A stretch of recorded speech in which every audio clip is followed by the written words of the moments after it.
पर्वत था। राजा जय सिंह के राज्य में पशु पक्षियों से लेकर मनुष्य तक सब खुश थे, परंतु राजा के मन में एक गहरा दर्द छिपा था। उनकी 6 पत्नियां थीं, पर उनमें से कोई भी उसे संतान सुख नहीं दे पाई थी। ये दर्द हमेशा उनको कचोटता रहता था। राजा ने इसके लिए अनेकों यज्ञ और पूजा पाठ करवाए। जिस पंडित ने जैसा बोला राजा ने वैसा ही किया, पर किसी की कोई भी युक्ति काम न आई। संतान की चाह में राजा ने एक एक करके 6 शादियां की, पर किसी भी रानी से उसे संतान सुख की प्राप्ति नहीं हुई।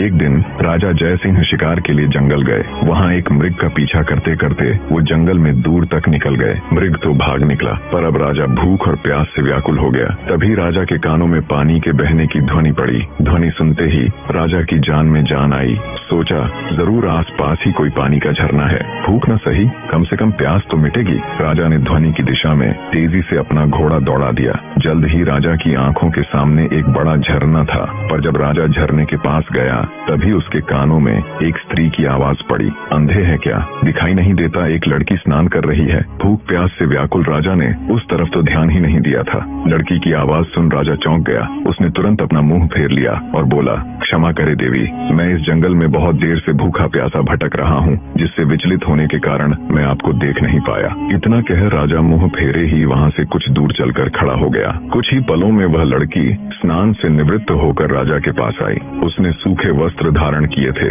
और हाथ में कुछ फल लिए हुए थे। वह राजा के पास आकर बोली, महाशय अब आप पानी पी सकते हैं। राजा ने झरने से पानी पिया और लड़की के दिए फल खाए।